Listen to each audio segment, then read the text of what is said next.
Que Dieu vous bénisse abondamment. Dis à la personne qui est à côté de toi, sais-tu que ton Dieu a créé le ciel et la terre? Sais-tu que ton Dieu a créé le ciel et la terre? Alléluia. Alléluia. Il est le créateur des cieux et de la terre, bien-aimé. Il n'y a rien qui ne puisse faire.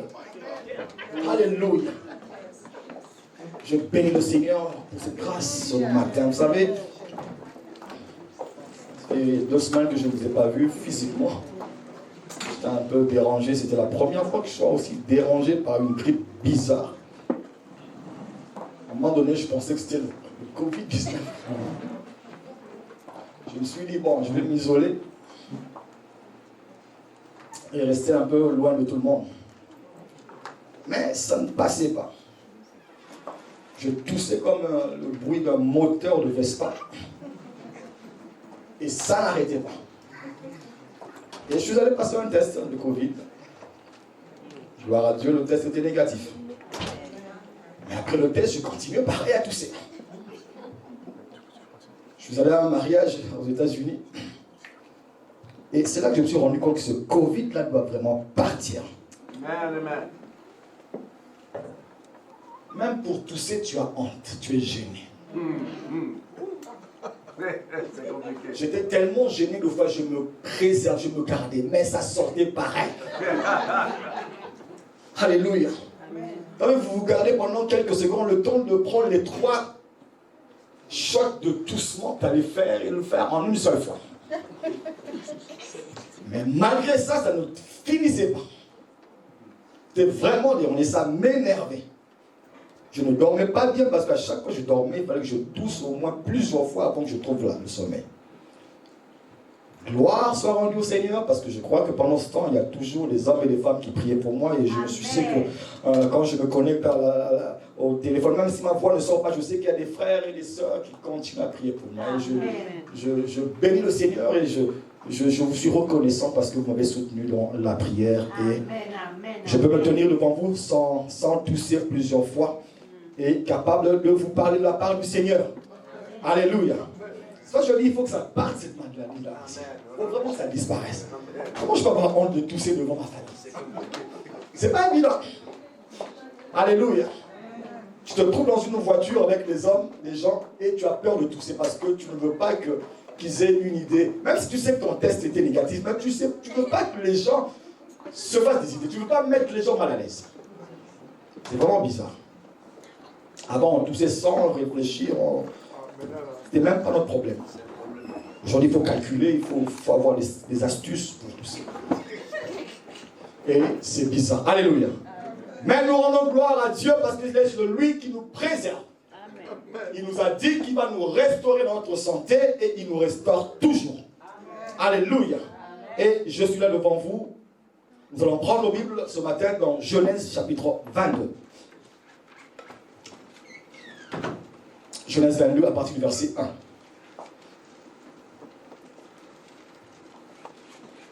C'est une histoire que vous connaissez. Nous allons lire dans le nom de Jésus. Donc si vous avez trouvé le Genèse 22 à partir du verset 1, on va simplement nous tenir debout par respect de la parole de Dieu et nous allons faire la lecture. Vous y êtes? Alors nous lisons tous au nom de Jésus. Après ces choses, Dieu mit Abraham à l'épreuve et lui dit, Abraham. Et il répondit, me voici. Dieu dit, prends ton fils, ton unique, celui que tu aimes, Isaac, va-t'en au pays de Morija, et là, offre-le en holocauste sur l'une des montagnes que je te dirai. Abraham se leva de bon matin, sella son âne, et prit avec lui 2 serviteurs et son fils Isaac. Il fendit du bois pour l'holocauste et partit pour aller au lieu que Dieu lui avait dit. Le 3e jour, Abraham, levant les yeux, vit le lieu de loin. Et Abraham dit à ses serviteurs, restez ici avec l'âne. Moi et le jeune homme, nous irons jusque-là pour adorer. Et nous reviendrons auprès de vous. Abraham prit le bois pour l'holocauste, le chargea sur son fils Isaac, et porta dans sa main le feu et le couteau. Et ils marchèrent tous 2 ensemble. Alors Isaac, parlant enfin à Abraham, son père, et dit, « Mon père !» Et il répondit, « Me voici mon fils. » Isaac reprit, « Voici le feu et le bois. Mais où est l'agneau pour l'holocauste ?» Éternel, nous bénissons cette parole, ce moment, et nous recommandons, Père, entre tes mains. Parle-nous, Seigneur, que nous voulons être édifiés, nous voulons être corrigés, nous voulons être instruits. Que ton Esprit seul nous communique, Père, tes diverses grâces au travers de cette prédication. Dans le nom de Jésus-Christ, nous t'avons ainsi prié, rendu grâce. Amen. Amen. Vous pouvez reprendre vos places, que Dieu vous bénisse. L'histoire que nous lisons ici, encore une autre histoire très palpitante. Ici, ça concerne un homme qu'on appelle Abraham. La parole dit ceci.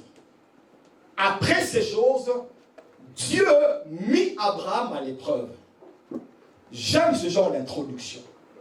L'introduction est claire. Après ces choses, de quoi la Bible parle ici? Pour faire un court résumé, qu'est-ce qui a précédé la mise à l'épreuve d'Abraham? Pour ceux qui lisent la Bible, vous allez voir que Abraham et sa femme ainsi que ses serviteurs sont allés à un pays qu'on appelle Guérar. C'est un pays, un territoire philistin. Arrivé là-bas, Abraham dit à sa femme, écoute, tu es très belle. Mais ici, nous sommes dans un territoire étranger. Si on te demande si tu es ma femme, dis non. Dis-leur que tu es ma sœur. Et il arrive à un moment donné qu'Abimelech, un roi philistin, vit Sarah et il aima la femme. Il prit Sarah et l'emmena chez lui.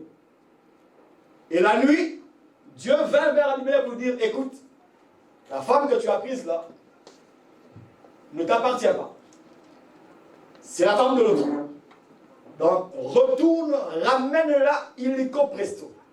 Si tu ne veux pas que les choses terribles t'arrivent. Et quand tu iras là-bas, cet homme priera pour toi. Vous imaginez un peu, c'est Abraham qui a menti, mais Dieu dit à Abimelech, parce que tu as posé ta main sur la femme d'Abraham, tu iras la retourner. La Bible déclare que Abimelech n'a pas connu Sarah. La parole déclare que Abimelech alla retourner Sarah. Et dit à Abraham, pourquoi m'as-tu fait cela? Pourquoi m'as-tu menti? Et à la fin de cette histoire, Abraham pria pour Abimelech. Et il y a eu des ententes. Ils ont fait des liens, une alliance entre eux. Après cet événement, Dieu vint à Abraham. La parole dit, Dieu mit Abraham à l'épreuve. C'est-à-dire, c'est Dieu qui a été à la source. Ce n'était pas Abraham, ce n'était pas un membre de sa famille, ce n'était pas un ami d'Abraham, c'était Dieu qui décida de mettre Abraham à l'épreuve. Une épreuve terrible. Il lui dit, prends ton fils, pas n'importe quel fils, ton unique. Il ne s'arrête pas là. Celui que tu aimes. Si jusque-là Abraham doutait encore, s'il s'agissait d'Ismaël, quatrième fois, il lui a dit Isaac. C'était ça l'épreuve à laquelle Dieu avait soumis Abraham. D'offrir Isaac en holocauste. Le thème de ce matin, l'épreuve de ta destinée. Dans chaque instant, dans nos vies, mes bien-aimés, il y a un temps où Dieu vient pour nous enseigner. Dieu nous enseigne sur plusieurs choses. Dieu peut nous enseigner sur les vertus. Dieu peut nous enseigner sur la prière. À chaque moment de notre vie, il y a un enseignement que Dieu vient déposer dans la vie de l'être humain. ou d'un serviteur, d'une femme ou d'un homme. Cela peut s'agir de la persévérance. Et il y a aussi un temps où lui-même, le Seigneur, décide de nous faire entrer dans notre destinée. Bien-aimé, suis-moi attentivement ce matin. Quand Dieu décide lui-même de te faire entrer dans ta destinée, c'est sa décision à lui. Simplement pour nous dire quoi? Que ce n'est pas nous qui forçons la destinée. C'est le plan divin dans notre vie.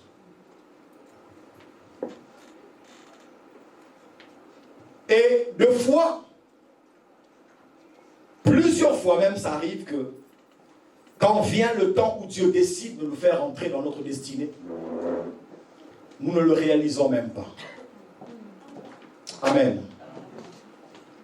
Plusieurs personnes ont manqué leur destinée.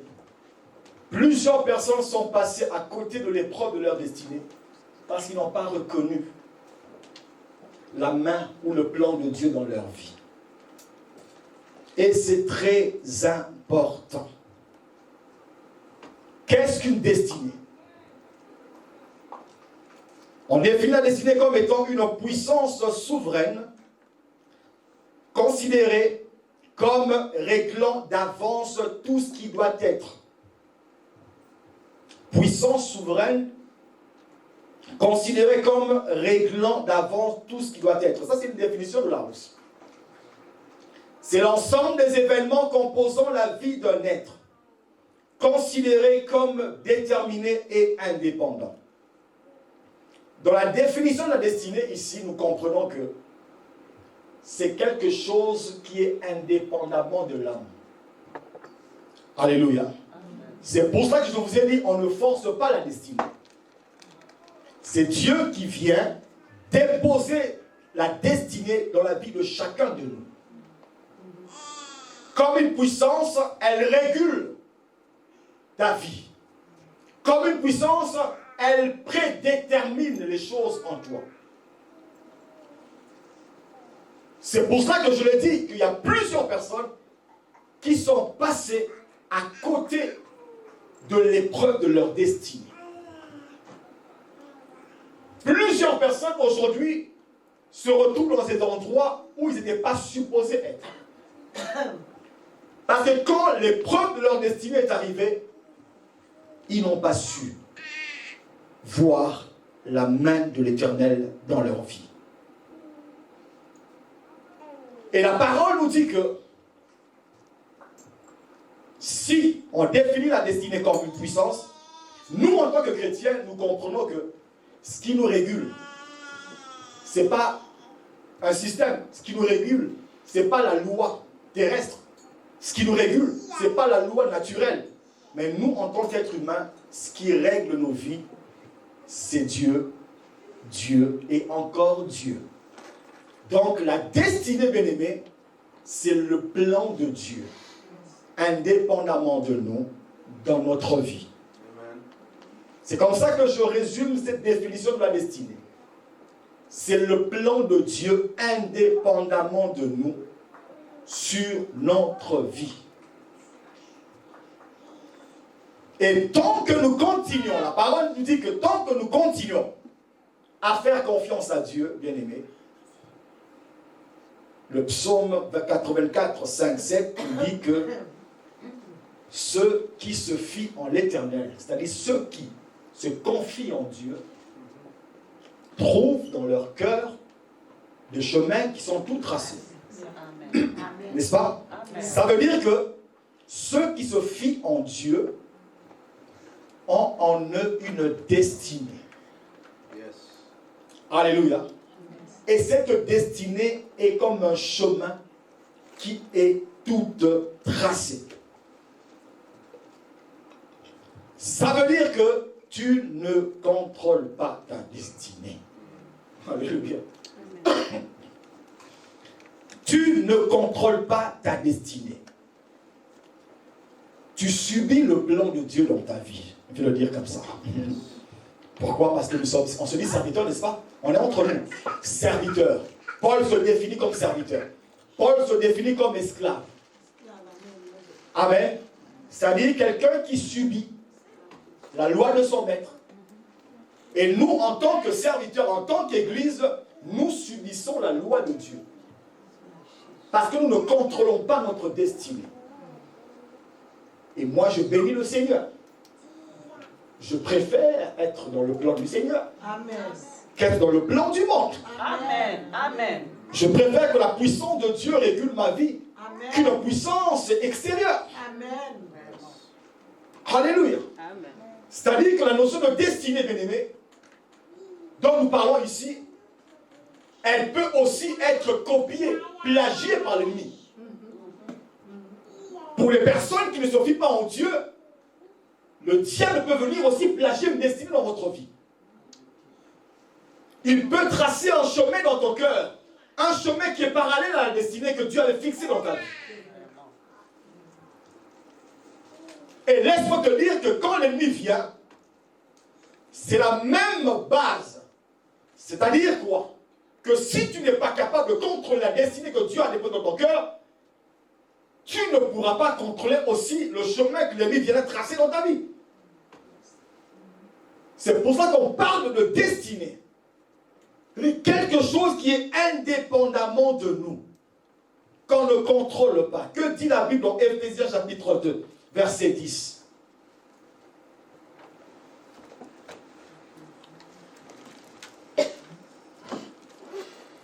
La Bible dit ceci. Car nous sommes son ouvrage, ayant été créés en Jésus-Christ pour de bonnes œuvres, que Dieu a préparées d'avance afin que nous les pratiquions. C'est ce que nous sommes, bien-aimés. Nous sommes les œuvres de Dieu. Nous sommes son ouvrage. Pour un plan que lui seul a destiné. Alors, si nous ne contrôlons pas la destinée, bien-aimés, il y a une chose que nous devons comprendre. Que dans la notion de destinée, il y a des lois et des principes spirituels qui sont attachés à cette notion. Alléluia. Puisque c'est une puissance de Dieu qui nous emmène sur le chemin que Dieu a tracé pour nous. Ce chemin est pavé des principes et des lois spirituelles. Moi, j'appelle le chemin de la destinée comme étant le parcours du combattant. Ça, c'est moi. Comme ça, moi, je l'appelle. Le parcours du combattant. Parce que le parcours du combattant n'est pas facile. Il est parsemé d'embûches. Il est parsemé d'obstacles. Mais quelqu'un qui est déterminé ne voit pas les obstacles, mais il voit la finalité. Alléluia. Amen. Pour qu'on te donne le nom d'un combattant, vous savez, quand tu regardes sur les combats de boxe ou l'UFC, le MMA, la personne s'est fracturée la joue, mais elle continue à se battre pareil. Elle se fracture l'épaule, elle continue à se battre pareil. Et à la fin du combat, c'est lui qui gagne par KO. Pourquoi? Parce qu'il sait que c'est des choses qui doivent arriver. Il doit passer par là. Mais ça ne le dérange pas. Il les accueille avec joie. Parce qu'il ne regarde pas les obstacles, mais il regarde la finalité. Donc il y a des principes spirituels qui parsèment le chemin de la destinée. Prenons l'exemple d'un marathonien. Vous savez, un marathonien, c'est l'exemple parfait de celui qui a compris la notion de la destinée. Parce que quelqu'un qui court 10 000 mètres, 5 km, 20 km, il sait gérer son énergie. Alléluia. Il gère son énergie. Il sait qu'après 100 mètres, comment je vais réagir? Comment mon corps réagit? Comment je peux apprivoiser mon énergie? Un marathonien, c'est l'exemple typique, bien aimé, de quelqu'un qui marche dans vers sa destinée. Revenons maintenant à notre histoire d'Abraham. Un homme que j'aime beaucoup. J'aurais voulu le connaître, Abraham. Alléluia. La parole nous dit ceci. Qu'après ces choses, Dieu mit Abraham à l'épreuve. Dieu dit à Abraham, j'aime la façon dont Abraham répond au Seigneur. La parole dit ceci. Abraham, il répondit, me voici. Amen. Bien-aimé, ce qui m'interpelle ici au début du verset 1 du chapitre 22, c'est le réflexe, la réaction d'Abraham. Dieu n'a simplement prononcé que son nom. Et Abraham a su qu'il s'agissait de Dieu. Dieu n'a pas eu à parler ou à expliquer comment il a créé le ciel et la terre. Il a simplement prononcé le nom d'Abraham. Et Abraham a reconnu qu'il s'agissait de Dieu. Bien-aimé, j'aimerais attirer ton attention ce matin. Qu'il est important, parce que tu ne peux pas parler de notion de destinée si les hommes et les femmes qui sont prêtes pour cette destinée ne sont pas capables de reconnaître la voix du Seigneur. Abraham a reconnu la voix du Seigneur une seule fois. Abraham, il répondit, me voici. Dieu est la source, Dieu est au départ des épreuves de notre vie. C'est Dieu et encore Dieu. Pourquoi j'insiste par rapport à cette intro? Parce qu'aujourd'hui nous assistons à des choses dans nos assemblées. Alléluia. On est entre nous, n'est-ce pas?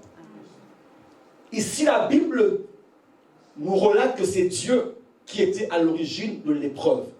Dieu demande à Abraham d'offrir Isaac comme holocauste. Souvenez-vous, il y a 3 semaines, on a parlé de Jephthé. Dieu n'avait rien demandé à Jephthé. C'est Jephthé qui avait qui a fait le feu, n'est-ce pas? D'offrir sa fille. Ici, Dieu demande à Abraham, c'est lui qui vient encore. Il dit, je veux Isaac. Mais ce que j'aime ici, bien-aimé, c'est que ce n'est pas un homme qui est à la source de l'épreuve. Pourquoi je parle? J'insiste là-dessus. Parce que nous croisons aujourd'hui dans nos assemblées des hommes et des femmes en position d'autorité qui décident, par des calculs politiques et par des intérêts personnels, d'éprouver notre frère et notre sœur à l'église. Amen. Alléluia. Amen. Bien-aimés, aujourd'hui on assiste à des rituels que moi j'appelle initiatiques. Parce que quand un homme décide par lui-même d'éprouver un autre homme, ça n'a rien à voir avec l'épreuve. C'est un rite, c'est un rituel. J'étais scandalisé, on m'a envoyé une vidéo d'une ordination, je ne sais même pas c'était où le monsieur, soi-disant pasteur, a étalé des hommes et des frères habillés en toge noire, robe noire. Il a pris un fouet, une ceinture. Il a commencé à fouetter chacun d'entre eux en disant qu'il est en train de voir s'ils sont capables de tenir dans le ministère. Depuis quand on fouette les gens pendant une ordination? Depuis qu'un homme peut décider de frapper, de fouetter notre homme en disant que c'est une épreuve. Mais ce sont des exemples, un exemple comme tant d'autres, où on voit aujourd'hui des églises qui ont institué des règlements pour dire, si tu veux servir le Seigneur, voici les épreuves qui t'attendent. C'est pour cela que j'insiste ici. C'est Dieu qui a mis Abraham à l'épreuve. Quand Dieu t'éprouve, bien-aimé, c'est parce que la finalité est merveilleuse. Amen. Amen. Quand un homme t'éprouve, tu sors de là avec des blessures. C'est vrai. Ah Et ouais. physiques, Oui. et morales, Oui. et psychologiques. Yeah. Parce que quand tu rentres chez toi avec un postérieur qui est complètement magané par les fouets, le jour de ton ordination, je ne vois en rien la grâce du Seigneur et la gloire de Dieu là-dedans. Donc, pour ceux qui ont vu cette vidéo, nous, en tant que temple de Dieu, nous nous dissocions totalement de ce genre de choses. Les gens verront ce genre de vidéo, ils penseront que dans toutes les églises, les gens agissent comme ça. Tu me regardes, tu vas peut-être te reconnaître, toi qui fouettes les gens en vidéo. Nous nous dissocions complètement de ce genre de pratique. Ça n'a rien à voir avec le Seigneur. Les hommes cherchent à prendre la place de Dieu et ils tombent dans des bêtises, des exagérations. Et c'est à cause de ce genre de vidéos que les gens ne viennent pas nous voir. Les gens ont une conception différente des choses de l'Église parce que ce genre de choses se retrouve sur les réseaux sociaux. Et personne ne réagit quand on est en train de fouetter ta propre femme. Tu es assis tranquillement et tu ne dis absolument rien. Bon, ce genre de choses, on trouve ça souvent au Mexique. Alléluia. Retenez que c'est Dieu qui éprouve. Et moi, je n'ai jamais honte à le dire. Je dis toujours que mon âme est précieuse et que je ne laisse personne se moquer de moi. Amen. Alléluia. Ton âme est précieuse, bien-aimé. Ne laisse personne implanter dans ton âme les choses qui n'ont rien à voir avec la parole de Dieu. Amen. Personne. Amen. Qui qu'il soit. Parce que personne n'a donné sa vie à la croix pour toi. Amen to that. Qu'il soit prophète, archibishop, pasteur. Si tu sens que tu commences à fouetter, bien-aimé, moi je te le dis, pars.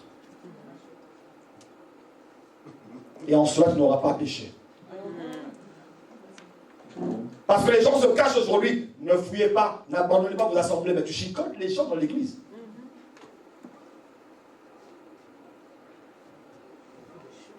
Alléluia. Amen. Alléluia. Bien-aimé, c'est pour te dire que les gens soumettent d'autres personnes dans l'épreuve. Et ils disent, oh mais, tu as lu la Bible?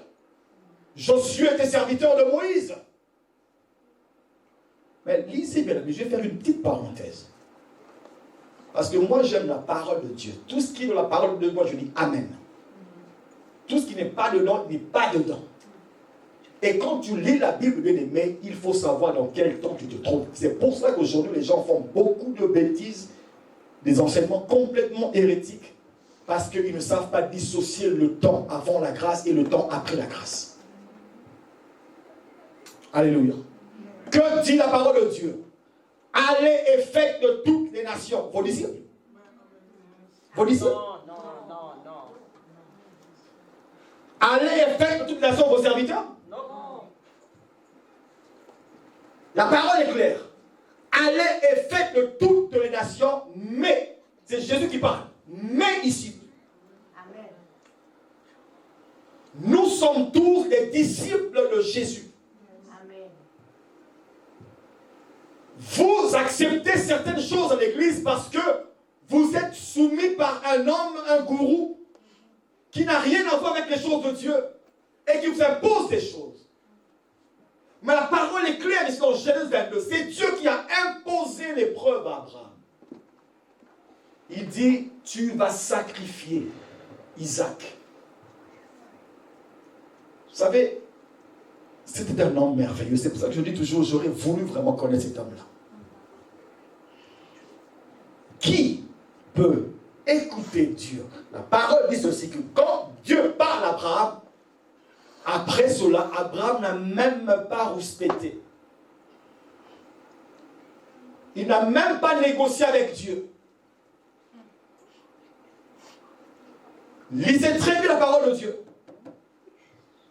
Dieu lui dit, tu amèneras ton fils à Morija, sur une montagne que moi-même j'aurais choisie. Le mot Morija veut dire simplement ce que Dieu a choisi. Tu emmèneras ton enfant à Morija. Et quand tu arriveras à Morija, tu ne l'emmèneras pas n'importe où, sur une montagne que moi-même j'aurais précisée. Abraham dit, me voici. Alléluia. Me voici. Bien-aimé, il est important que toi qui veux servir le Seigneur, toi qui es fils de Dieu, fille du Seigneur, tu saches discerner la voix du Seigneur et la voix de l'ennemi. Oui, Dieu peut se servir d'un homme pour t'éprouver. Mais il est important que tu saches dans ce qui se passe si réellement c'est Dieu ou ce n'est pas Dieu. Et Abraham a reconnu la voix du Seigneur d'une seule shot. Aujourd'hui, l'Église, on trouve dans nos assemblées, vous savez, des fois, si vous m'avez déjà suivi plusieurs fois, je n'aime pas de fois placer le mot Église dans certaines phrases. Je vais vous dire pourquoi. Parce que Église veut dire corps du Seigneur. Amen. Alléluia. Église veut dire épouse du Seigneur. Yes. C'est-à-dire, on nous prépare, le Saint-Esprit nous prépare à devenir des épouses. Une épouse de Jésus-Christ. Amen. Amen. Ça veut dire que je n'aime pas associer le mot église, j'aime parler d'assemblée. Yes, bien dit. Parce que église, c'est le corps du Christ. Et dans le corps du Christ, il n'y a pas de défaut. Est-ce que vous me suivez? Amen. J'attire votre attention pour comprendre une chose. Dans le corps du Christ, il n'y a pas de défaut. Parce que la tête est parfaite. Christ est parfait. Yes. Amen. Aussi longtemps que nous sommes ici sur terre, nous sommes en préparation pour rencontrer notre époux. Alléluia. Amen.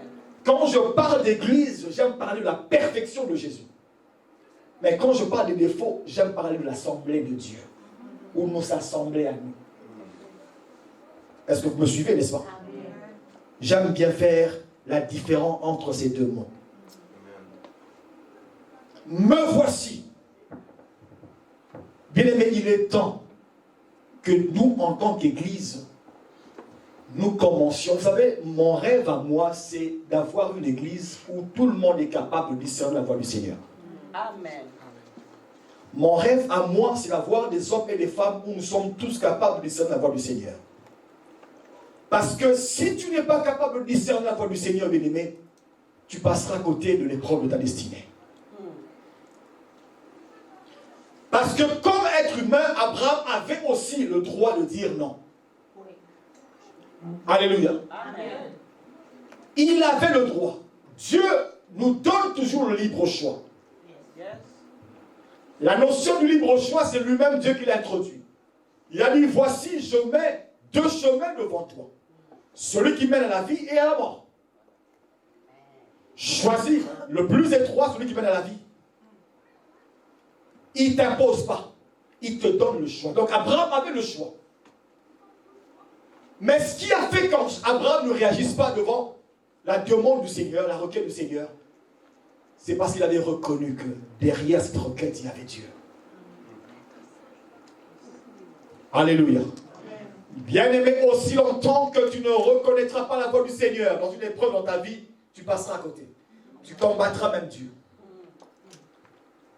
C'est pour ça qu'il y a des gens qui combattent le Seigneur aujourd'hui dans les épreuves.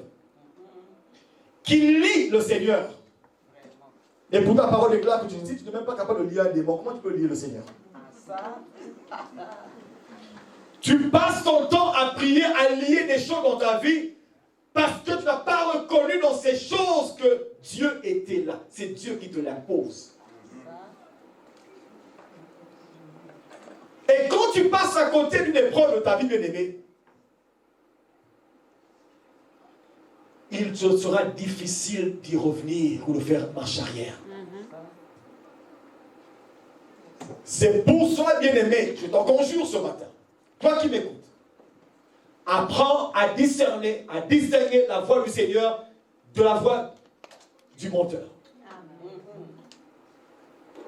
Quand Dieu parle, bien-aimé, quand Dieu éprouve un homme, lui-même aussi s'arrange pour lui trouver une voie de sortie. Yes. Amen. Amen.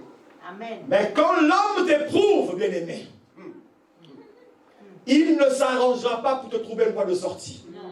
Au contraire, il va s'arranger pour te maintenir dans la captivité. C'est pour cela que, bien-aimé, quand un homme t'éprouve et que tu ne reconnais pas dans cette épreuve la voix du Seigneur, bien-aimé, mets-toi debout et dis non. Alléluia. La Bible dit que vous connaîtrez la vérité et la vérité vous affranchira. Si donc le Fils vous affranchit, vous serez réellement libre. Amen. Christ est venu pour que nous soyons libres dans son œuvre. Pas pour que nous soyons assujettis par un homme. Pas pour être assujettis par un système. Pas pour être assujettis par une religion, bien-aimée. Car le système, l'homme, ne sauve pas. Alléluia. Reconnaître la voix de Dieu, bien-aimé, est très importante. Il y a des sujets de prière auxquels tu ne peux pas passer à côté. Quand tu pries seul à la maison, bien-aimé, ne te précipite pas de demander de l'argent. Dieu, je veux reconnaître ta voix. Combien font cette prière, Jésus? Amen. Alléluia. Amen. Combien font cette prière? N'avons-nous pas des hommes et des femmes parmi nous, dès qu'il y a une voix le soir, la nuit, quand il dort, là, il court. Il commence à crier des au nom de Jésus pendant qu'il court. Il lit en arrière, au nom de Jésus, ben, il court. Pourquoi? Parce que tu ne reconnais pas la voix de ton maître. Il dit, je connais mes brebis. Et mes brebis entendent ma voix. Ça veut dire que si tu ne connais pas la voix du Seigneur, tu n'es pas sa brebis. J'avais jamais vu ça comme ça. Amen. C'est la vérité. Alléluia. Amen. Alléluia. Amen. Si tu n'entends pas sa voix, tu ne fais pas partie de son troupeau. Yes. Amen. True. Alléluia. Amen. Tu peux continuer, n'est-ce pas? Oui. Yes. Combien ici savent reconnaître la voix du Seigneur? Combien ici sont influencés quand ils regardent les prédications sur YouTube? Combien de personnes les ont envoyé des offrandes ici pour sceller des prières qui n'ont rien à voir avec leur destinée? Parce qu'ils n'ont pas reconnu la voix du Seigneur dans leur vie. Et quand tu ne reconnais pas la voix de Dieu dans ta vie, bien-aimée, n'importe qui va se moquer de toi, te faire faire les choses qu'il veut.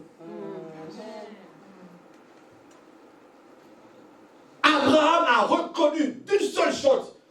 Pourquoi Abraham a reconnu la voix du Seigneur?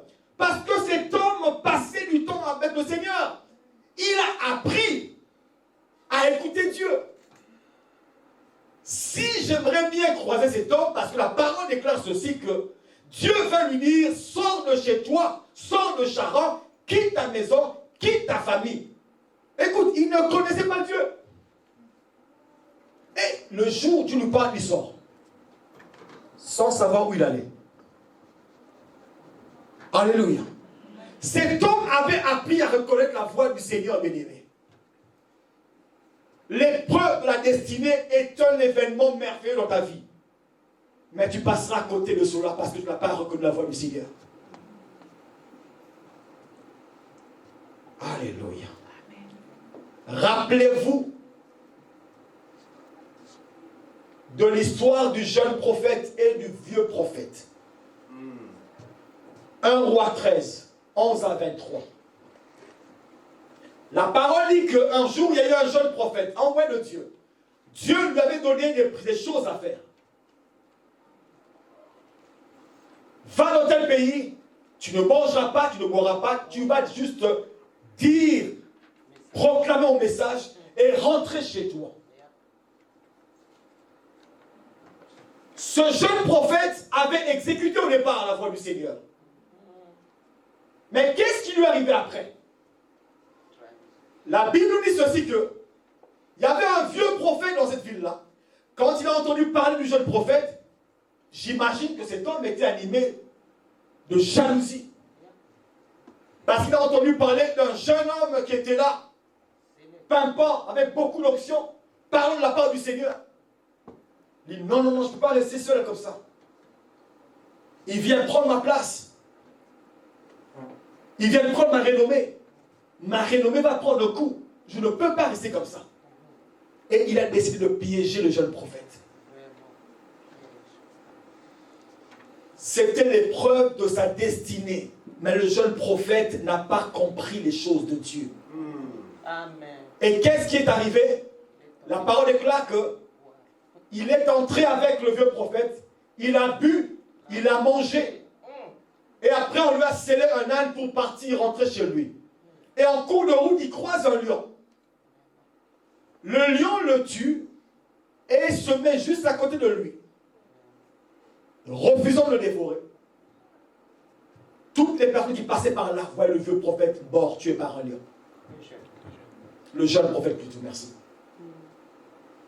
Reconnaître la voix du Seigneur, bien-aimé, t'évitera beaucoup de choses, même la mort. Si tu penses que toutes les personnes que tu crois dans nos assemblées te veulent du bien, tu te trompes. Amen. Il y a des gens qui savent lire la grâce de Dieu dans ta vie. Et dès qu'il va voir la grâce de Dieu dans ta vie, son seul projet sera de te descendre. Son seul projet sera de te sortir de ta destinée. Et ne t'en fais pas. Ils vont user de ruses, de tous les stratagèmes, dans un seul but. De te tuer et de faire de toi la risée de tout le monde. Comme ce jour-là, le jeune prophète était devenu la risée de tout le monde. Vous savez, quand tu deviens la risée de tout le monde, tu n'as même plus la force de te lever pour parler. Quand tu deviens la risée dans ta famille, on ne te laisse même plus prendre la parole. Parce qu'on sait déjà que tu es un homme, une femme habitué à la bêtise. Alléluia. Amen. Alléluia. Amen. Tu n'as plus de place. Tu perds ton rôle, tu perds l'autorité. Parce que la grâce qui était en toi a été bafouée. Pourquoi? Parce que tu n'as pas pu discerner la voix du Seigneur et celle du menteur. Ce jour-là, le vieux prophète parlait. Il avait la carrure du prophète. Son passé parlait de lui qui était prophète. Mais ce qui sortait de ta bouche n'avait rien à voir avec Dieu. C'était l'ennemi, bien-aimé. Reconnaître la voix de Dieu. Quoi lire encore dans Actes chapitre 5, verset 28-29? Vous savez, c'est l'histoire de Pierre et de Corneille. Alléluia. Amen. Alléluia. Pierre a eu une vision. Dieu lui montre une vision. Le grand Pierre, rempli de sagesse et de discernement, il voit des reptiles sur un plateau. Des choses qui, selon la loi de Moïse, sont supposées être dévouées par interdit. Mais Dieu lui demande de manger cela. Et dans sa sagesse à lui, Pierre, il dit que c'est des choses impures. Et Dieu lui a dit, qui t'a dit que c'est impur? Ce que moi je déclare pur, même si la loi le déclare impur, est pur pareil. Bien-aimé, je vous parle de ces exemples pour te donner la motivation d'apprendre à écouter et à discerner la voix du Seigneur. Nous sommes dans un temps où les choses sont bizarres. Amen. Nous traversons des moments où, aujourd'hui, les gens sont dans la contradiction, dans la confusion, et ils sont à l'aise là-dedans. Parce qu'ils ne reconnaissent pas la voix de Dieu. Ils ne discernent pas la voix de Dieu. Ils sont capables de tout faire, sauf la volonté du Seigneur. C'est ce que l'ennemi vient. Le vieux prophète, comme on va l'appeler. Le serpent ancien. Il vient pour te sortir de ta destinée. Il oppose aux promesses de Dieu des promesses qui sont vaines, mais qui ressemblent à ce que Dieu t'a dit. Il l'a fait avec Ève et Adam dans le jardin d'Éden. Il a opposé à la promesse ou à la parole de Dieu des paroles qui avaient l'air d'être semblables à celles de Dieu, mais qui étaient venues pour sortir Ève et Adam de leur destinée. Que dit la parole de Dieu dans Genèse 1, verset 26? Faisons l'homme à notre image. Ça, c'était la destinée de l'homme. Créé à l'image de Dieu pour vivre dans le jardin d'Éden, pour se multiplier, pour tout diriger. Mais une parole est venue et a sorti l'homme et la femme de leur destinée. Il y a des hommes ici, bien-aimés, qui sont dans des positions, ou des femmes dans des positions qui ne sont pas la leur. Parce que tu es passé à côté de ta destinée. Parce que tu n'as pas entendu la voix du Seigneur. Tu n'as pas discerné. Que dit la Bible dans le livre de Jacques, chapitre 4, versets 1 à 3?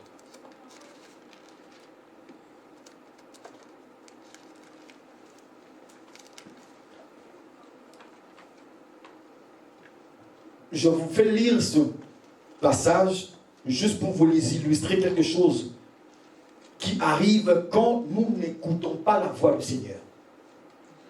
Ici, Jacques dit ceci. D'où viennent les luttes et d'où viennent les querelles parmi vous? N'est-ce pas de vos passions qui combattent dans vos membres? Vous convoitez et vous ne possédez pas. Vous êtes meurtriers et envieux et vous ne pouvez pas obtenir. Vous avez des querelles et des luttes et vous ne possédez pas parce que vous ne demandez pas. Vous demandez et vous ne recevez pas parce que vous demandez mal dans le but de satisfaire vos passions. Quand une assemblée qui se dit chrétienne est dirigée par des hommes et des femmes qui ne discernent plus la voix du Seigneur, voici ce qui arrive. Des tumultes, des querelles, des compétitions. Tout ça dans un seul but, de satisfaire vos convoitises. Je reviens encore, bien-aimé. Il est important, bien-aimé, que tu comprennes que le temps est venu pour discerner la voix du Seigneur. Le temps est venu, bien-aimé. Sinon, tu vas te battre. Tu vas insulter. Vous savez, quand vous faites une chose qui n'est pas votre vie, vous vous retrouvez même surpris en le faisant. Alors tu dis quelque chose, c'est moi qui dis ça. Parce que l'état dans lequel vous vous trouvez ne vous permet plus de discerner ce que Dieu veut de vous. Alléluia. Amen. Discerner, bien-aimé. Vous savez, quand je regarde aujourd'hui les assemblées chrétiennes, quand je regarde nos organismes, nos organisations, qu'est-ce qu'on ne trouve pas là-dedans? On trouve des hommes qui ont transformé les assemblées en héritage, en patrimoine familial. Merci. Alléluia. Aujourd'hui, ce sont leurs enfants qui héritent. Alléluia. Ce sont leurs neveux qui héritent. Quand il y a une rentabilité, vous savez, surtout quand l'église grandit, hein, ancienne, 10 000 personnes, 20 000, 30 000, on commence à calculer. Avant, on n'avait pas un regard. On commence à avoir un regard discrétionnel. Et à partir d'un regard discrétionnel, le contrôle vient. Quand tu sais que par mois, il y a 100 000 $ qui entrent ici, tu commences à faire des calculs politiques. On a vu des églises où le nom de la bâtisse, c'est le nom du pasteur et de sa femme et de leurs enfants. Pourquoi je vous parle de ces exemples, bien-aimés? C'est quand les gens arrêtent d'écouter le Seigneur. Ils écoutent leur propre conscience. Et quand tu commences à écouter ta conscience à toi, le diable vient. Il aime ça venir à côté de la conscience. Et il souffle. Alléluia. Alléluia. Je vous ai dit, moi, mon rêve à moi, c'est de voir cette église composée des hommes et des femmes qui écoutent le Seigneur. C'est ça mon rêve, bien-aimé. Ça va nous éviter plein de problèmes. Les divisions parmi nous, c'est quand nous n'écoutons pas le Seigneur. Même dans ton ménage à toi, quand vous n'écoutez plus le Seigneur, les problèmes s'installent. Et quand les problèmes s'installent, l'ennemi vient, il souffle à l'homme. Elle là, elle dit que c'est une femme, elle doit se soumettre. Elle vient dire à la femme, hey, cet homme-là, il te prend pour qui? Tu es encore belle, là, tu peux partir. Et les problèmes viennent. Alléluia. Faites de cette requête une requête de tous les jours. Seigneur, apprends-moi à reconnaître ta voix. Amen. Alléluia. Abraham a reconnu. Il a reconnu la voix du Seigneur. Comment Abraham a réagi? Abraham n'a pas été surpris. Abraham n'était pas en colère. Abraham n'a pas cherché à négocier avec le Seigneur. Abraham a écouté, il a bien écouté les directives de Dieu afin de les reproduire scrupuleusement et fidèlement. On parle ici de quelqu'un à qui Dieu a demandé de sacrifier son fils. Mais il ne discute pas, il ne marchonne pas, il ne négocie pas. Abraham a obéi. Bien-aimé, il a obéi. On lui demande de sacrifier son fils, il obéit pareil. Parce qu'il sait une chose. Il avait compris une chose, que Dieu ne demande pas des choses comme ça pour rien. Il avait compris une chose prophétiquement, qu'il était en face de sa destinée. Il avait compris que Dieu, le même Dieu, bien-aimé, n'oublions pas. Comme je vous ai dit, quand tu n'apprends pas à écouter Dieu, bien-aimé, tu vas même oublier ses promesses. Abraham ici, quand Dieu lui demande Isaac, j'imagine qu'il s'est souvenu quand Dieu lui disait, je ferai de toi et de ta postérité, vous serez grands, vous allez vous multiplier. J'imagine qu'il s'est souvenu que ce Dieu lui avait fait cette promesse. Elle dit, même s'il me demande Isaac, il est capable de me donner 3 fois Isaac. Alléluia. Combien pourront dire, oui, me voici? Combien pourront accepter ce genre d'épreuve? Je te comprends, je nous comprends, bien-aimés. C'est des épreuves qu'on ne peut pas accepter si nous n'écoutons pas Dieu, nous ne discernons pas la voix du Seigneur. C'est pour cela qu'aujourd'hui, on a des gens compétents, mais qui ne sont pas dans leurs compétences. Parce qu'ils n'ont pas eu le temps d'écouter le Seigneur. Qu'est-ce que Dieu a dit de ta vie? Hein? C'est des questions qu'on se pose souvent. Dans l'assemblée, elles passent de fois inaperçues. Mais est-ce que tu prends le temps de, quand tu rentres chez toi, de dire, qu'est-ce que Dieu a prévu pour moi? Abraham savait qu'il sera le père d'une grande multitude. Même si on lui demandait Isaac, ça ne le dérangeait pas. Il tenait la promesse du Seigneur avec lui. Est-ce qu'on peut continuer? Amen. Je sens que j'ai beaucoup de Amen. choses à dire, mais le temps file rapidement. Amen. Amen. Le troisième jour, verset 4. Abraham levant les yeux et vit le lieu de loin. Et Abraham dit à ses serviteurs, restez ici avec l'âne. Moi et le jeune homme, nous irons jusque-là pour adorer. Et nous reviendrons auprès de vous. Le troisième jour. Ça a pris 3 jours à Abraham pour ce voyage. Et j'imagine que pendant ces 3 jours, il a dû ruminer des choses dans son cœur. Il transportait son fils Isaac pendant 3 jours. Et ce dernier ne savait même pas que c'était lui.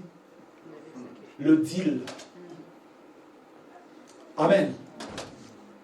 Le troisième jour, Abraham levant les yeux et vit de loin le lieu où il devait sacrifier Isaac.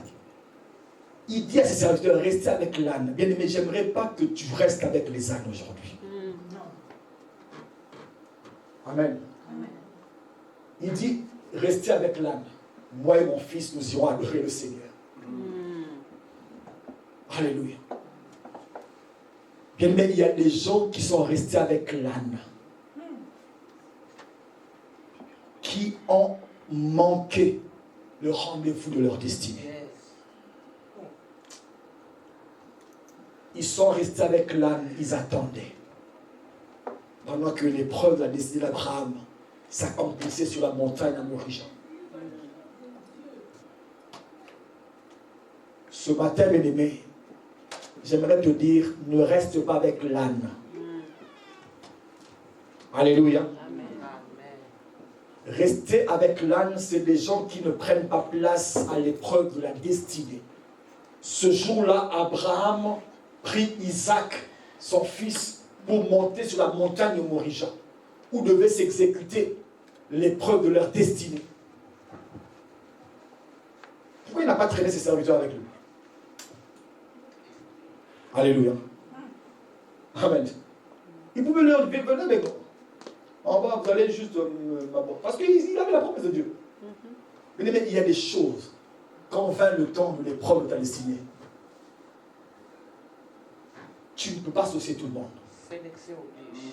Amen. Sélection. Alléluia. Amen. Tu ne peux pas associer tout le monde quand vient le temps de ta destinée. Parce qu'ils ne comprendront pas ce que Dieu attend de toi. Si Abraham était monté avec ses serviteurs, je pense que c'est lui qui allait avoir la tête coupée. Ils allaient le traiter de fou. Maître, tu mets ton propre fils sur du bois et tu veux mettre le feu, tu veux l'égorger. Mais puisque l'épreuve de la destinée d'Abraham n'impliquait qu'Abraham et Isaac, les serviteurs ne pouvaient pas monter. Ils devaient rester avec les ânes. Ne reste pas avec l'âne ce matin. Alléluia. Ne reste pas avec l'âne ce matin.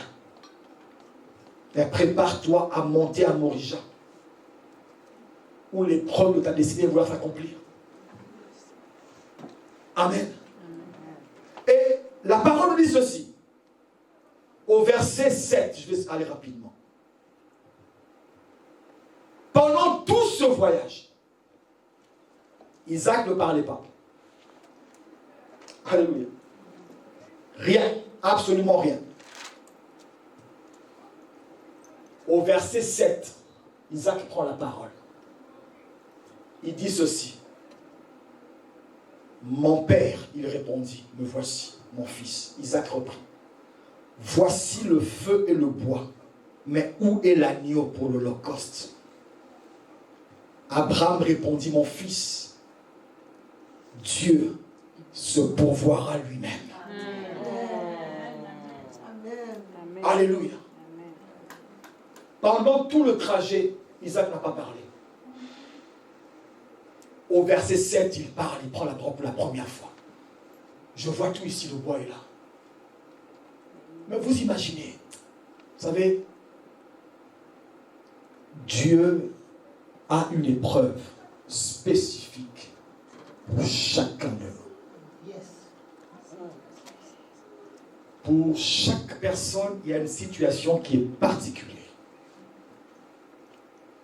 Lisez très bien. Abraham a fait porter le bois. C'est Isaac qui portait le bois. Le bois qu'on allait se servir pour terminer sa vie. C'est Isaac qui portait ce bois-là. Il ne se posait pas les questions. Et c'est au verset 7 qu'il s'est posé la question.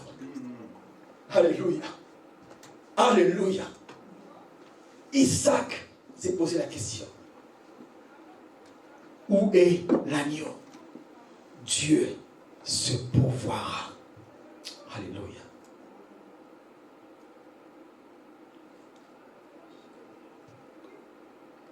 Tu as une épreuve de ta destinée. J'ai une épreuve de ma destinée.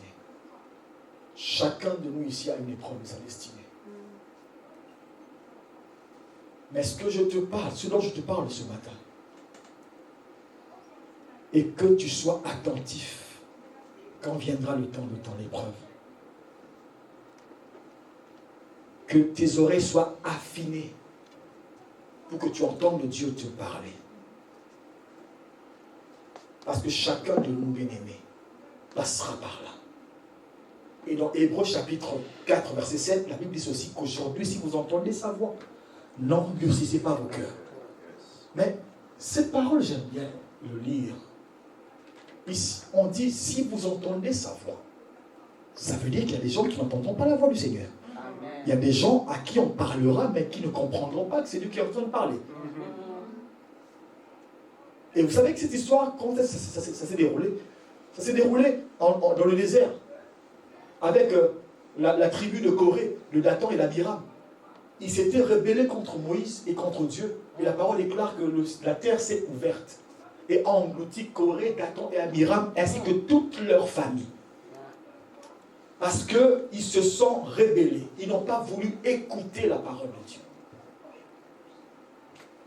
Il est grand temps, bien-aimé, que tu accèdes à l'épreuve de ta destinée. Mais il est encore plus important que tu discernes la voix du Seigneur. Parce que l'ennemi, c'est un imitateur.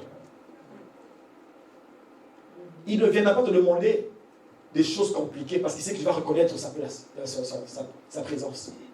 Mais il va te demander des choses qui ont l'air de ressembler aux choses de Dieu.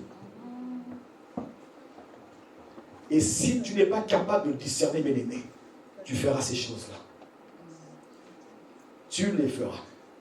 Abraham, au verset 8, il prophétise, il dit ceci: mon fils, Dieu se pourvoira lui-même de l'agneau pour l'holocauste, sans même savoir ce qui allait se passer. Abraham n'a même pas regardé tout cela. Il pouvait paniquer, il pouvait manquer de réponse, quoi dire à Isaac. Mais il dit à Isaac, mon fils, Dieu se pourvoira lui-même. Il se trouvera lui-même un agneau pour l'holocauste. Quelle confiance. Il avait confiance en Dieu, cet homme. Amen. Alléluia. Amen. Il savait que ce Dieu-là ne peut pas me trahir. Amen. Vous savez, les gens qui écoutent le Seigneur se confient davantage à lui. Mais les gens qui n'écoutent pas le Seigneur ont de la difficulté à se confier en lui. Book. Alléluia. Amen. Si tu n'écoutes pas le Seigneur, comment tu vas te confier à quelqu'un que tu n'écoutes pas? Vous savez, quand dans un couple, les gens ne s'entendent plus, ils ne s'écoutent plus, vous savez ce qui va arriver? Ils vont se bastonner entre eux. Aussi simple que ça. On entend ici au Québec, il y a des couples qui, le mari, il a tué la femme et les enfants, après il s'est donné la vie, la mort. Tout simplement parce que le dialogue était rompu. Il ne se comprenait plus. Il pensait que sa femme voulait se jouer de lui. Et il prend la décision de l'abattre, elle et les enfants. Ayant confiance en l'Éternel. Mais la confiance, ça se bâtit. La confiance, bien-aimé, c'est encore là une loi spirituelle qui pave le chemin de notre épreuve, notre destinée. la confiance, la fidélité auprès du Seigneur. Mais vous savez, quand je lis le verset 7, Dieu envoie Abraham à Morija. Je ne peux m'empêcher de faire un parallélisme avec Jésus-Christ. Vous savez, Isaac, c'est l'image de toi et moi. Alléluia. Toi et moi, on était destinés à l'abattoir. Vous savez, n'est-ce pas? Amen. C'est nous qui devions mourir pour nos péchés. Mais c'est Christ qui a pris notre place à la croix. Morija, c'est comme Golgotha. Alléluia.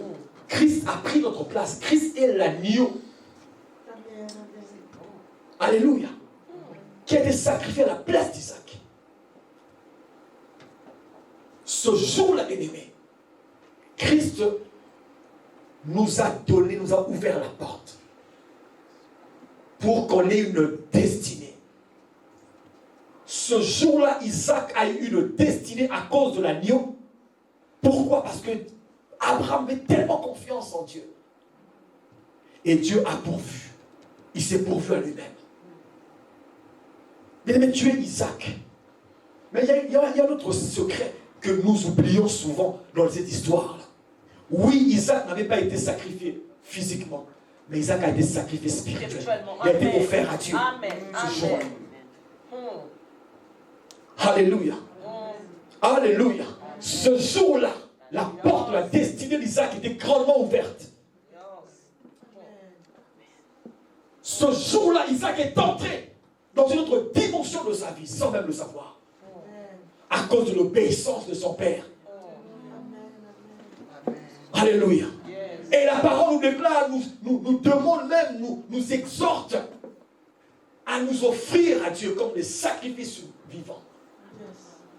Ce jour-là, Isaac, le couteau, Dieu a arrêté le couteau. Au verset 10, la Bible déclare, Abraham a étendu la main pour égorger son fils. Et la voix lui a dit, ne fais pas ça. Alléluia. Ne fais pas ça.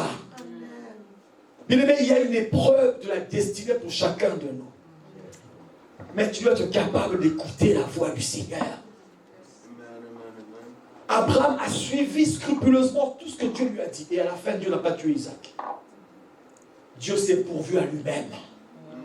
Alléluia. Ce qu'Abraham avait prophétisé comme réponse à Isaac, et c'est accompli. Dieu a pourvu, il a donné un agneau à la place d'Isaac. Il ne savait pas comment les choses allaient se passer, mais il avait confiance en Dieu.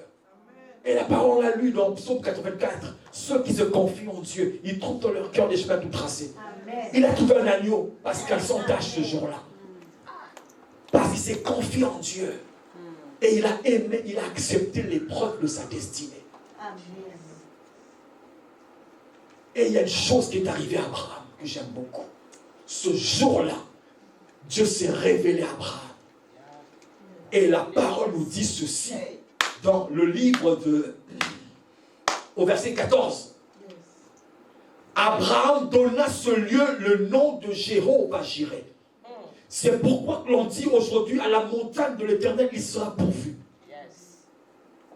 Quand tu obéis à Dieu et que tu acceptes l'épreuve de ta destinée, bien-aimé, il y a une révélation qui va s'attacher dans ta vie. Amen. Cette révélation deviendra le point d'ancrage entre Dieu et toi.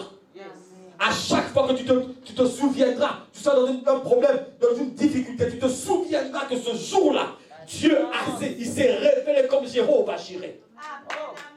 Et Abraham le savait. Quand il regardait Isaac, il voit en Isaac Jéhovah-Jireh. Quand il regarde Isaac, il voit Dieu est capable de se pourvoir à lui-même dans n'importe quelle situation. Alléluia. Quand Dieu te regarde, bien-aimé, il voit Jésus. Alléluia. Tu es Isaac, bien-aimé. Tu es Isaac. Quand Dieu te regarde, il voit Christ en toi. Et parce qu'il voit Jésus en toi, bien-aimé, il sait que tout est donné. Tout, il peut pourvoir à lui-même dans ta vie. Alléluia. Il s'est révélé à Abraham étant Jéhovah-Jireh. Mais laisse-moi te dire, Jéhovah Jireh, ça ne veut pas dire Dieu pourvoit tous mes besoins. C'est faux, c'est même pas doctrinal. Amen, amen, amen. Il y a des gens qui disent Jéhovah pourra tout mes besoins. C'est faux. La parole déclare que Jéhovah Jireh veut dire Dieu se révélera et se pourvoira à lui-même. Ça veut dire que quand tu es dans le plan du Seigneur, il va pourvoir. Quand tu n'es pas dans ses plans, il ne pourvoira pas. C'est pour ça que quand tu demandes 10 milliards de dollars, Dieu ne te donnera pas parce que ce n'est pas dans ses plans. Dieu ne se soumet pas à toi. Il se soumet à lui-même. Il s'appelle Jéhovah Jireh parce qu'il apparaît et il se pourvoit à lui-même. Alors arrête de dire Jéhovah pourvoira à tous mes besoins. Non. Il se pourvoit à lui-même. À lui-même. Amen. Alléluia. Amen. Alléluia. Et Abraham l'a su ce jour-là. Parce qu'il a fait confiance à Dieu. Parce qu'il a accepté tout jusqu'à la fin. Et Dieu s'est révélé à lui. Je suis Jéhovah Jireh. Sur la montagne, il se pourvoira. Alléluia. À Morija, à Golgotha, il s'est pourvu, bien-aimé. Et aujourd'hui, bien-aimé, quand nous prions au nom de Jésus-Christ, quand nous entrons dans ses plans, bien-aimé, il se pourvoit lui-même. L'épreuve de la destinée d'Abraham, bien-aimé, a ouvert à Abraham un chemin. Et Abraham et à Isaac. Et aujourd'hui, on parle encore des enfants d'Israël. Parce que ce jour-là, Abraham a accepté l'épreuve de sa destinée. Alléluia. Sachons reconnaître la voix du Seigneur, bien-aimé. Sachons le reconnaître, bien-aimé. Jacques dit, prenez comme un sujet de joie dans Jacques chapitre 1, verset 1, les épreuves auxquelles vous êtes soumis dans votre vie, bien-aimé. Vous le lisez, n'est-ce pas? Prenez-le comme un sujet de joie. Abraham a pris cette épreuve comme un sujet de joie. Il n'a pas bronché, même pas une seule fois. Il n'a rien dit à Sarah. Il n'a rien dit à ses serviteurs. Même à Isaac, il n'a rien dit. Parce qu'il savait c'était le jour de l'épreuve de sa destinée. Il ne pouvait pas manquer ce rendez-vous-là avec le Seigneur. Ne manque pas le rendez-vous de l'épreuve de ta destinée avec le Seigneur. Ne manque pas. Mais il y a une chose, bien-aimé. Écoute la voix du Seigneur. Parce que c'est Dieu qui a mis Abraham à l'épreuve. J'aime le redire, c'est Dieu qui met Abraham à l'épreuve. Pas un homme. Pas un homme, pas un prophète, pas un bishop. Mais c'est Dieu. Il peut se servir d'un homme pour t'éprouver. Mais le plus important est que tu reconnaisses la voix de Dieu dans l'épreuve de ta vie. Si tu n'es pas capable de reconnaître la voix de Dieu, bien-aimé, tu ne pourras pas connaître Dieu comme Jéhovah Jireh. On parle encore de l'histoire d'Abraham aujourd'hui. De cette montagne-là où Dieu s'est révélé. Amen. Jéhovah Jireh, il se pourvoira à lui-même. Il viendra sur la montagne, il apparaîtra. Et il se pourvoira à lui-même. Tu es Isaac, bien-aimé. Christ, qui s'est sacrifié pour toi à la croix. Pour que tu entres dans ta destinée. Alors ne passe pas à côté de ta destinée, je t'en supplie au nom de Jésus. Apprends à écouter la voix du Seigneur. C'est l'exercice que tu dois faire actuellement. Mais les temps sont difficiles.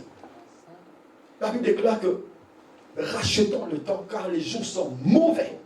Très mauvais. Si tu n'es pas capable de racheter le temps, si tu n'es pas capable d'écouter Dieu, si tu n'es pas capable de discerner la voix de Dieu, bien-aimé, tu seras pris au piège. Et tu passeras à côté de ta destinée. On parlera de toi au passé. Ah, cette femme, elle était supposée être quelqu'un. Mais regarde ce qu'elle est aujourd'hui. Ah, je le refuse au nom de Jésus. Mais il n'est pas encore trop tard. Hein? Il n'est pas encore trop tard. Aujourd'hui, la grâce est encore là. Amen, amen. Tu peux te soumettre encore auprès du Saint-Esprit. Seigneur, ouvre mes oreilles. Il m'est arrivé de ne pas écouter ta voix. Il m'est arrivé de ne pas discerner ta voix. Il m'est arrivé de passer à côté de grandes choses. Mais Seigneur, me voici. La grâce est encore là. Aide-moi. Ouvre mes oreilles. Je veux discerner ta voix. Je veux comprendre ce que tu attends de moi. Je veux savoir où tu veux que j'aille, où tu veux m'emmener. Abraham savait ce qu'il attendait. Et Dieu l'a surpris. À cause de sa fidélité. Dieu l'a surpris. À cause de son engagement. Dieu l'a surpris. Ce matin, bien-aimé, tu vas faire une prière avec moi. Alléluia, est-ce qu'on peut se tenir debout tous? Ça ne sera pas très compliqué, bien-aimé. On a parlé de l'épreuve de la destinée. L'épreuve. L'épreuve.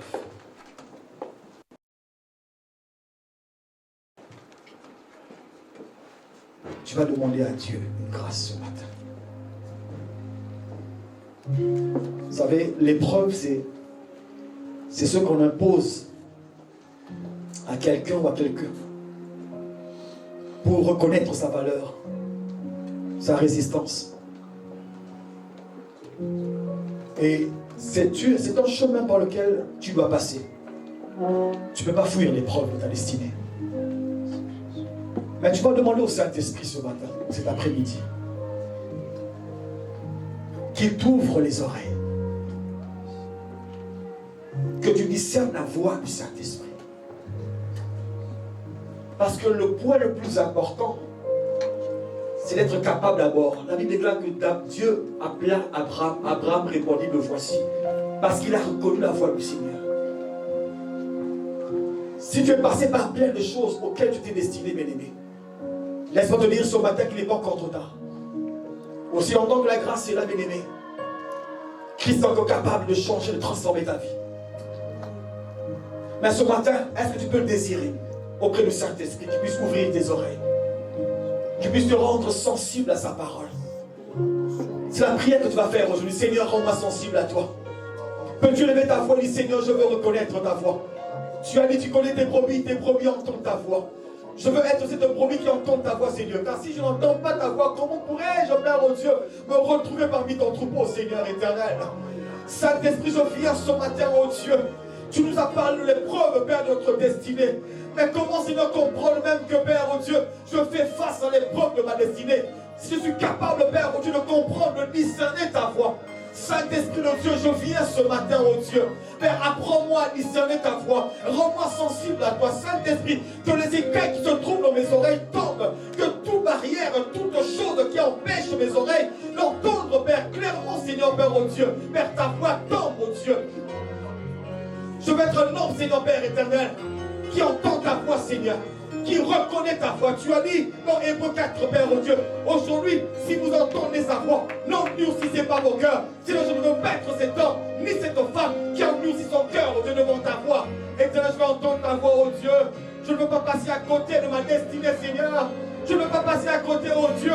Je ne veux pas être les serviteurs qui sont restés avec l'âme, Père de gloire. Je veux réellement être Isaac, Père, oh Dieu, qui va monter à Morisha, qui va monter avec Abraham, mon Dieu, Père, pour voir l'épreuve de notre destinée, pour voir ma porte, Père, oh Dieu, Père, être ouverte, Seigneur, et entrer, Seigneur, oh Dieu, dans ma destinée. Saint-Esprit de Dieu, ouvre mes oreilles, Seigneur. Rends-moi capable, Père, d'entendre ta voix, de discerner ta voix, Seigneur. Je t'en supplie, Père, dans le nom de Jésus-Christ. Seigneur, je te bénis pour ce matin. Tu nous as appris l'épreuve de notre destinée. Tu nous as parlé d'Abraham, Seigneur. Nous voulons être des hommes et des femmes qui reconnaissons, Seigneur, que tu as pris notre place à la croix. Que tu as fait de nous des sacrifices vivants comme Isaac, Seigneur. Nous voulons être ton troupeau. L'église qui sait discerner ta voix. Si dans le passé, Seigneur, on avait de la difficulté à distinguer, à discerner ta voix. Seigneur, voici nos cœurs, voici nos vies. Nous prenons la décision, Seigneur, que désormais, nous voulons entendre que toi et rien que toi. Seigneur, aiguise nos oreilles à n'écouter que toi, Seigneur. Que tout ce qui n'est pas de toi, Seigneur, ne puisse pas atteindre nos oreilles. Que seule ta voix, ô Dieu, retentisse, Père, dans nos vies. afin de marcher vers notre destinée. Je te bénis, Seigneur, parce que je sais que tu le fais. Pour quiconque, Seigneur, Père, a entendu, Père, cette prédication, cet enseignement, oh Dieu, peu importe là où il va se trouver, il prendra la décision, Seigneur, de travailler désormais pour discerner ta voix. Je t'en suis reconnaissant, Père, pour cet enseignement. Que la gloire te revienne, toi qui nous aimes tant, toi qui ne nous laisses jamais, qui es fidèle dans tes engagements, aujourd'hui et pour l'éternité. En ton nom, Jésus, nous avons ainsi prié, rends-nous grâce. Amen. Amen. Que Dieu vous bénisse.